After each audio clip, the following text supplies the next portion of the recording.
morning and welcome to BloombergQuint, India's first digital live streaming business news service. I'm Neeraj Shah and you're watching Indian Open. Let's go straight to the headlines.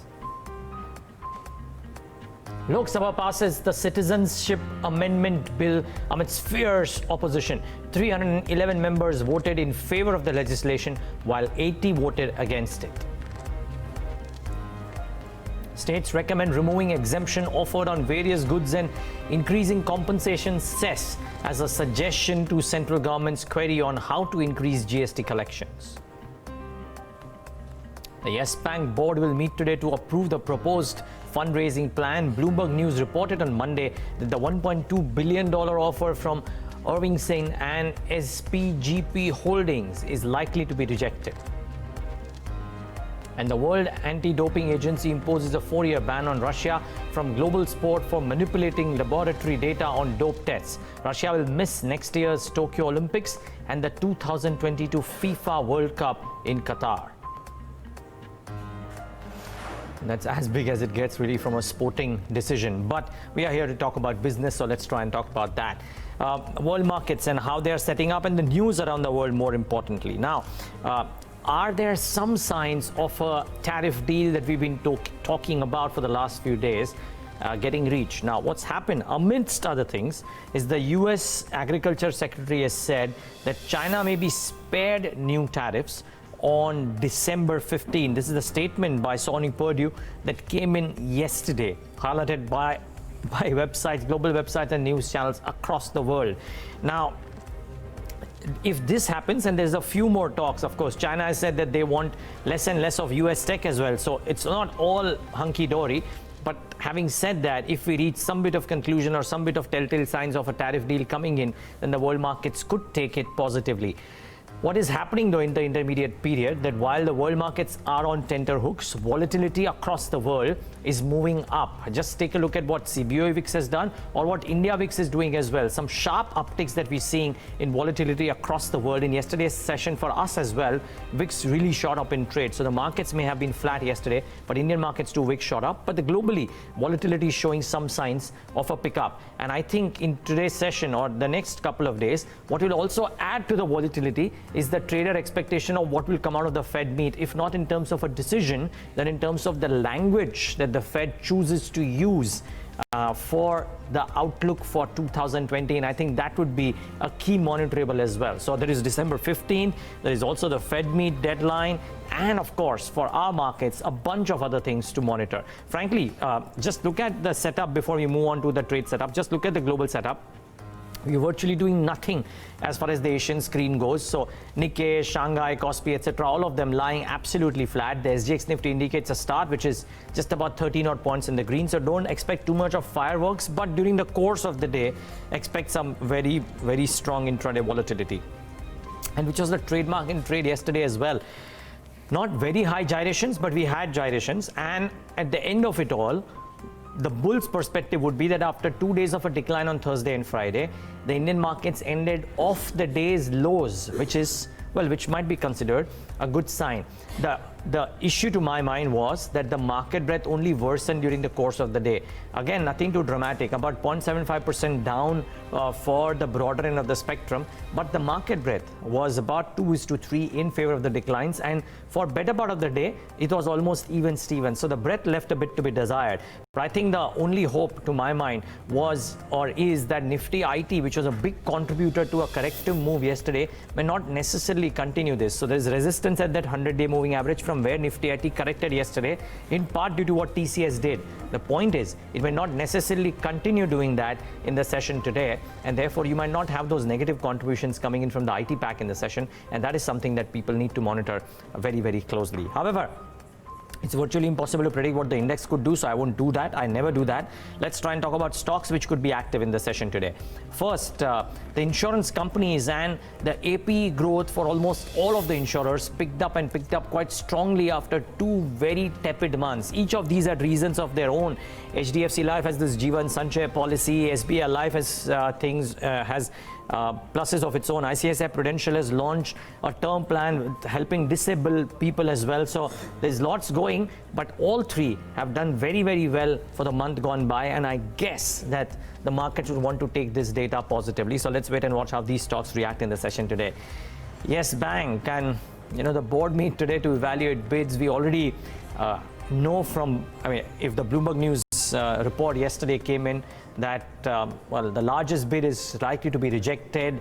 There is also reports how Rakesh Jhunjhunwala has withdrawn his bid as well. So it's become a bit of a joke, really, this fundraising exercise. It's tough for the management, I'm sure, but it'll be very interesting to see how they take this going ahead. So the decisions of this board meet, very important from a stock price perspective as well.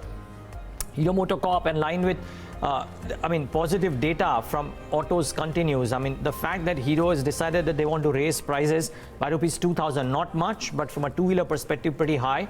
The fact that they've decided to raise this shows the confidence of Hero MotoCorp as well. Yesterday, remember, we had Maruti Suzuki saying that the production has moved up in the month of November. So there is some positive signs coming in for the auto leaders. Let's see if Hero reacts positively. And there are reports, media reports of AGR reminders to the telcos, which is Bharti and Vodafone. I dare say this might not be good news for Vodafone yet again today. Let's wait and watch how this one reacts. So these are the 3 or 4 names that I believe you should keep an eye out for from a reaction perspective this morning. Let's tell you what's lined up on First Word today. Collection of the top editorial stories that we want to bring to you. Somit first Jansen to tell us what helped domestic pharmaceutical sales grow at its fastest pace in 2.5 years last month. I then talk about why mutual fund flows declined by more than half in November and a few points that people should monitor. Sharad then Johnson to talk about Polycab's rally since its listing in the month of April. And we end First Spur with a very nice discussion. Nitin Gadkari taking his take on Rahul Bajaj's comments on fear amongst businessmen, the economy, and the politics of Maharashtra. Indian pharmaceutical sales grew at the fastest pace in 2.5 years in November. What's driving growth? And which are the companies that are contributing the most to this growth? Somit Sarkar standing by with some of these answers. Morning, Somit. What is the data that we've analyzed here? Good morning, Neeraj. So I'll start off with the exact number that has been coming. That is 14.5% growth reported that we have seen in the domestic pharma sales compared to last year, to close to the total sales has come in at close to 12,600 crore rupees. Now this is the best growth number reported by the domestic pharma companies in the last 32 months, and it is the fastest growth number that domestic pharma sales has seen. Now this growth was led by 3 factors: volume, price and new product growth. Now product pricing improved by nearly 5.7% compared to last year. Volume growth was 5.9% compared to last year, which is the highest in the last 17 months, while the new product growth stood at close to 3%, which was the highest in the last 16 months. Now this is a good sign of revival, according to AIOCD AWACS, a pharmaceutical market research firm which has collated this data. So a good revival seen in pharma sales in the month of November. Now some of the key highlights from that report: now acute segment, which accounts for nearly 47% of India pharma market, grew nearly 8.9% compared to last year. Chronic segment, which accounts for nearly 33% of the Indian pharma market, grew 11.7%, while the subchronic segment, which accounts for the remaining 20%, grew nearly 9%. Now 80% of the top 50 companies have seen a double-digit growth rate, with 18 companies reporting a growth rate of more than 20% plus in the month of November. And among the top 50 companies, 48 companies have managed to report a positive growth in the month of November. Now if you see the Indian companies, that is the Indian pharma companies, they have reported a growth of nearly 15.1%, while the multinational pharma companies have reported a growth of around 12.4% compared to last year. And if you see company-wise data, in the top 10 growth, for Sun Pharma, Abbott, Zydus, Lupin, Mankind, Alchem Laboratories, Torrent Pharma, Intas was in double-digit, while for Cipla and GSK Pharma it was in single-digit compared to last year. And amongst the top 10, Sun Pharma grew at an industry rate that is 14.5%. While McLeod's reported the highest growth, followed by Mankind and Torrent Pharma. Among the next top 10 companies, Aristo reported a highest growth, followed by Dr. Reddy's and MQ, as you can see in the list. And among the top multinational companies, if you see, the growth rate was in the range of around 6.7% to 52.3%. Well, interesting data points and something that we haven't seen the pharma industry do for a while, but very strong data. So thanks so much for that, Samit. And remember, as I always say, stories around most of the things that we discuss would be there on our website. So do try and log on to BloombergQuint.com and read more about these. Okay, now here's my attempt to try and give some perspective onto the mutual fund flows that we saw yesterday. For all of those who missed because they came in the second half of trade, these are the two most important snapshots that you got to monitor when you look at the flows that came in, because they declined by more than half for the month of November as investors plowed back some of the profits that they would have made. Look at the chart and it shows you because less money was put in both equity and liquid schemes. Now this is the flows into equity funds, and as you can see from a number of well, circa 8,000 crores that we've seen almost staying constant for a while, from a peak of 11,756 crores in the month of March 2019, the flows, these are the net mutual fund flows, they've declined to 1,312 crores for the month gone by, and that's a telling downtick into what's happened. And this comes on the back of flows into systematic investment plans or SIPs continuing to be steady. That number has still stayed above that 8,000 crore mark. As you can see, since April 2019, we have been above this 8,000 crore mark, and for a better part, we are above this 7,500 crore mark any which way. So, despite SIP flows coming in at a healthy 8,000 crores, we still had net inflows of only 1,312 crores. And why this happened? Well, just to give you a math before I get to the reasons, balanced funds saw an outflow of 4,500 crores.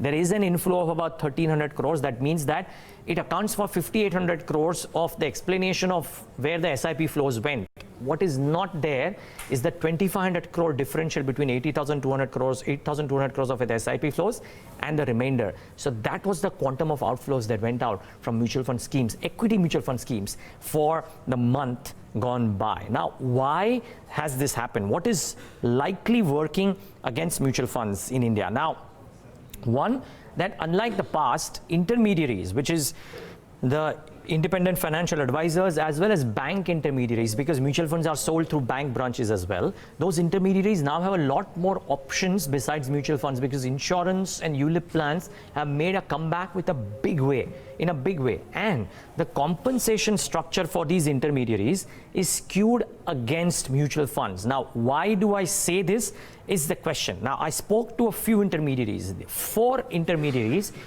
who sell both mutual funds. Actually 3 intermediaries who sell both mutual funds and insurance products and bank FDs, and 1 intermediary which sells only mutual funds. Now, this is the feedback that I got from them. Look at, this is one illustrative purpose, but look at the kind of compensation structure that is there. The standard compensation structure, albeit there would be some variance out here for some of the other schemes as well. But for ULIP products or insurance products, the upfront commission is 7% and the renewal commission every year is 2%. Assuming that the insurance policy is for 10 years or 12 years, ULIP plan, the insurer or the intermediary gets a hefty commission upfront and 2% every year. As against that, for a mutual fund product, remember, the upfront commission was banned in September 2018 by SEBI. So there is 0 upfront commission, and there is an annual commission of 1%, which is split into monthly divided by 12. So that's the kind of compensation that an advisor or an intermediary gets for selling a mutual fund product. Now, well, for a bank which has target or intermediaries which have targets to achieve, the simplest and the best way to do would be to not sell mutual fund products necessarily, but go out and sell insurance products or bank FDs as well, if that works. So there is competition amongst advisory, competition of products and options between the advisories as well. That aside, you have to agree that the sentiment on the equity markets has weakened a bit, and that would also play a part. A lot of people said that since the markets have come up to 12,000, let's go out and book those profits because of the GDP growth, so on and so forth. We may not see the markets moving ahead, and that is a key thing as well. So you got to keep that in mind. I mean, the buy right, sit tight philosophy is working for SIPs, and people are sitting pat in the SIP structures as the flows show, but not for the other modes, which is lump sum or parked money into the funds which are being pulled out as well, and which probably explains the dwindling inflows into mutual funds. You have to admit though that performance also plays a part here. Most of the schemes, large cap, mid cap, small cap, save for a few, haven't really delivered returns, and at some point of time investors who were promised that mutual funds sahi hai and the money comes in will take a step back and think that is this the right option or should I go for other things, and which is why even there the money from at least the underperforming schemes would have been brought out. The last thing you got to monitor is liquid funds, and there was a dramatic downtick. No surprise out here, simply because the exit load that has been levied on liquid funds would mean that these are not a very attractive option anymore. Now, when you look at this chart, don't look at the negative number for the month of June, which is 1,52,000, because at the end of every quarter, there would be an outflow from liquid funds. So that's okay. But usually, liquid funds numbers, inflows were very, very strong for the 2 months of the first 2 months of any quarter. Now that number has come down to 6,938 crores, arguably because of the exit load. And it might well be the case that here hitherto or here going ahead, we might not see the erstwhile high numbers of northwards of 50,000, at times even 1 lakh crores into the liquid funds, because the exit load dampens the returns that a liquid fund is able to give in the short term. Maybe bank FDs, maybe call money markets are the options which investors might be choosing, but certainly liquid funds will not be an option. And I think a reaffirmation of the trend will be seen in the months of January and February. December may be a slightly different month, but January and February, the liquid fund inflows will also, to my mind, reaffirm this trend as well. So a few factors working against inflows in the mutual funds. For long, we've been saying about how the backbone of the Indian markets would be the constant inflow of equity money from Indian investors. That is now starting to get a bit challenged. Anyways, let's move on to the third piece on First Word today. Polycab is one of the country's largest wire and cable manufacturers, and one would assume that the construction slowdown would have taken its toll on the company's sales. But hey, the stock has actually gained nearly 85% since its listing in April. So where do investors find value in the company? Sharad Dubey has done some research to try and figure out why its share market returns have beaten some of the other wire manufacturers, as also almost any other stock in the newly listed space. Sharad, what's working for it? Well, basically, first we need to check the returns, coming in from April itself. So we dug out the data. We saw that Polycab, as you had mentioned, 85% since its listing. KE Industries, that came in at almost 14%, and the BSE Consumer Durables Index has grown by 7%. Negative downtick was seen, for V-Guard Industries and Havells, as well as Finolex Cables, which was pulled down due to weak institutional orders and also the industrial slowdown, as you have mentioned. Now, we also see post its IPO, the debt levels, have come out in very comfortable levels. In FY16, the debt levels stood at almost 0.44 times itself, and then you can see the gradual fall happening, and in the H1 FY20, the debt to equity ratio stood at almost 0.05. But however, as we had pointed out, that it is the leader in the cables and wires segment. Now, majority of its revenue, if you see, that's roughly almost 86% of revenues comes for Polycab. So if you see, KE Industries and Polycab are the pure play cable and wire players, with the V-Guard, Havells and Finolex Cables are also operating in the electronic consumer durable space.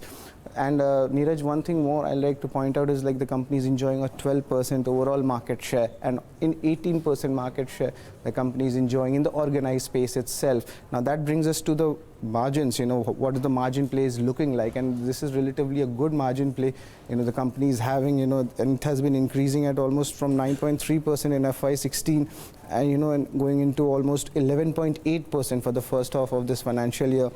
Except barring Finolex Cables, which is having a higher margin, but they did see a decline, coming in from FY19 for the first half, from 15.4% to 12.5%. Apart from this, we see the company itself, is moving from its traditional wires and cables segment to the fast-moving electrical segments. So in that segment itself, the contribution from revenues have actually increased. If you see, almost 216 crores was there in FY16, and this has risen to almost 643 crores for FY19, and for the first half itself, the sales have been almost 435 crores. So the contribution to the revenues from this segment has actually, Neeraj, increased from 4% to 8%, and the growth has been a phenomenal 51%. And the management itself, when we spoke about it, they were planning an aggressive marketing spend as well as a capacity expansion for this FMEG segment. So that is something which, even the brokerage community, has given a thumbs up, to drive up the margins. So apart from this, Neeraj, if you see the overall industry growth for the cable and wire, around almost 14.5% compounded growth we can expect, from FY18 to FY23. So in layman terms, if we put it, the organized space, which is having almost 66%, this will move to 74%. So the company will benefit from consolidation as well from this move itself. Apart from this, a 950 crore worth of order is expected, from supplying of cables, and this is going to be realized in the second half of this financial year itself. However, there are certain overhangs, which we need to watch out for the stock, even though, the stock is at its, lifetime highs around. So we see the residential construction is a pain point, and since the construction has been, it's on a tepid move, so that is something which we'll be watching out for. And also there will be volatility seen in the aluminium and copper prices, which has actually resulted in destocking of some copper inventories. If you do channel checks across, BloombergQuint had earlier done a story on that as well. And Neeraj, apart from this, the analyst community still thinks that the valuation catch-up is happening. So around they have a PE of around 21, with Havells and V-Guard having around between 37 to 40. And apart from this, the new dealership expansion scheme, especially in the Eastern India itself, that is something, which analysts are talking about, and, they are giving a reason for this rally for this. So it seems a good valuation catch-up. Yeah, the valuation catch-up compared to Havells, for example, right up there. Shall I just one quick follow-up? The FMEG space that you spoke about, which is working well for Polycab, is it doing well for some of the other players as well, or is Polycab an exception? No, other players itself, they are also doing well, but the thing is the margins which you're talking about, the margins for cable or wire, the company management itself spoke about between 11 to 13. So if we see more contribution coming in from the revenue, so we can see an uptick in the margins itself. And the management itself, they told to BloombergQuint itself in an interview that, they're targeting a 12% margin. So right now it is standing at 11.8, and we are in the middle of the year. So, so hopefully there'll be something good auguring well for the stock. Well, let's see. Valuation catch up for now. Let's see if it picks up even further steam. Thanks a lot for putting that into perspective, Sharad. Well, for a lot of you who have been looking at the stock price of Polycab and wondering what's happening, Sharad Dubey tries to answer or lay out some of the reasons why Polycab could be gaining the way it has. Look at that. It's outperformed quite massively, really, in the last couple of months at least. Well, the last piece on First for this very special chat. Road Transport and Highways Minister Nitin Gadkari is confident of India becoming the world's third largest economy by the year 2030. In an interaction with Intermediaries editorial director Sanjay Pugalia, Gadkari spoke on a whole host of issues ranging from politics in Maharashtra to NCP chief Sharad Pawar. Unmissable. Listen in. Road पर slow driving के लिए कहा था, safety के लिए. Economy को slow down करने थोड़ी कहा था. देखिए, इकोनॉमी में तीन बातें इंपॉर्टेंट हैं. कभी कभी ग्लोबल इकोनॉमी के कारण, कभी डिमांड एंड सप्लाई के कारण, और कभी कभी बिजनेस साइकिल के कारण. हर प्रकार के बिजनेस में अप्स एंड डाउन्स आते रहते हैं. ओवरऑल मुझे लगता है ये फेज़ है. इसमें से निकलकर हमारी 2030 तक we are the fastest growing economy, और 2030 तक हम थर्ड इकोनॉमी वर्ल्ड की बनने का हमने सपना और मिशन रखा हुआ है. निश्चित रूप से हम उसमें यशस्वी होंगे. फिलहाल का जो थोड़ा सा कठिन समय वो निकल जाएगा. सर, एक गांधीवादी स्वतंत्रता सेनानी परिवार का निष्पक्ष व्यक्ति, आपका मित्र राहुल बजाज, उन्होंने एक राय दे दी. आधा दर्जन कैबिनेट मंत्री उनको डांट चुके हैं. आप भी डांट लीजिए. मुझे कुछ मालूम नहीं उनका स्टेटमेंट क्या हुआ है. नहीं सर, आपने पढ़ा है उन्होंने. नहीं, मेरा अभी एग्जैक्ट क्या स्टेटमेंट था मुझे पता नहीं. कि डर का माहौल है. थोड़ा बहुत तो राजनीति में हमको भी बचा के रहिए. आपने कहा कानून का डर होना जरूरी है. बजाज साहब ने कहा कि आजकल इस सरकार में बिजनेसमैन को, लोगों को बड़ा डर लगता है. ये क्या फियर फैक्टर है सर? मुझे मालूम नहीं. उनका स्टेटमेंट ठीक प्रकार से एक बार समझूंगा, फिर उस पर प्रतिक्रिया दूंगा. वैसे आपसे बात करके तो नहीं लगता मैं आपसे कुछ भी पूछ सकता हूँ, कह सकता हूँ, कोई टेंशन है नहीं? नहीं, मुझे टेंशन नहीं. कभी लगता है आपको? बिल्कुल नहीं. चलते चलते सर, अब एक आपका जो एब्रिविएशन है MVA, उससे बड़ा कन्फ्यूजन फैलेगा. मोटर व्हीकल एक्ट की बात कर रहे हैं या महाराष्ट्र विकास अघाड़ी की बात कर रहे हैं, ये पता नहीं चलेगा. देखिए, politics is a game of contradiction, compulsion and limitations. यहाँ ना परमानेंट दोस्त होते हैं, ना परमानेंट एनिमीज होते हैं. जैसा देश होता है वैसी जनता होती है, वैसी पार्टियां होती है और वैसा पॉलिटिक्स होता है। एक सजेशन आया था सर, मैंने सुना कि वो मुंबई के जो बड़े साहब हैं उन्होंने दिया था दिल्ली वालों को कि आप अपना मुख्यमंत्री बदल लीजिए, आपका इशारा कर रहे थे और रह जाती बीजेपी की सरकार। नहीं नहीं, मेरा सवाल ही नहीं उठता। मैं एक तो दिल्ली आने के लिए रिलेक्टेंट था और तब मुझे अध्यक्ष बनकर मैं कभी दिल्ली आते ही नहीं था। मुझे दिल्ली अभी तो पसंद है पर उस समय मैं दिल्ली टालता था। तो मैं रात को भी 1 बजे एयर इंडिया का फ्लाइट लेके मुंबई चला जाता था। तो एक मेरे मित्र ने कहा यार तुम दिल्ली में क्यों इतना नाराज हो? मतलब कहीं भी जाओ पनीर आलू पराठा इसके सिवा कुछ मिलता ही नहीं। दिल्ली मुंबई बेस्ट है। तो अभी मैं मुंबई दिल्ली आया हूँ। और आपको आईनॉक्स में बैठ करके भेल खाने की आदत है। नहीं, अभी मैं दिल्ली आया हूँ और दिल्ली का हूँ। मैं किसी भी स्थिति में अब महाराष्ट्र और मुंबई वापस जाने का मेरा सवाल ही नहीं उठता। न मैं जाना चाहता हूँ न मुझे किसी ने कहा है। सर बिल्कुल आखिरी सवाल, शरद पवार साहब के बारे में क्या सोचते हैं? हाँ? शरद पवार साहब के बारे में क्या सोचते हैं आप? देखिए आपको मैं बताता हूँ, राजनीति में मैं जब भी पार्लियामेंट में बोलता हूँ तो मैं ये कहता हूँ एक दूसरे के दुश्मन नहीं है, हम विचारों के विरोधी हैं। मतभिन्नता होनी चाहिए पर मनभेद नहीं होने चाहिए, वाजपेयी जी ने हमको बताया है। तो मुझे लगता है कि मतभेद हो सकते हैं विचारों के आधार पर दुश्मनियाँ नहीं होनी चाहिए।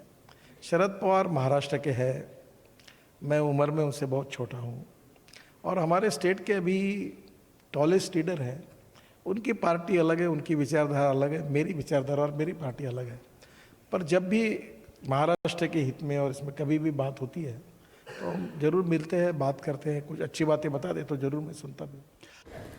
Well, lots of answers and lots of interpretations of this interaction as well, but very interesting one done with Nitin Gadkari. That's all that we have on First Word today, but stay tuned to Indian Open. We talk about markets in the December series with Amit Khurana of Daulat Capital Markets. We discuss interest rate transmission with Prashant Kumar of State Bank of India. He'll also speak about the merger of weak banks into SBI and then talk about the business outlook with Nitin Rakesh of Emphasis. But after this break, a full tilt towards the day's trade.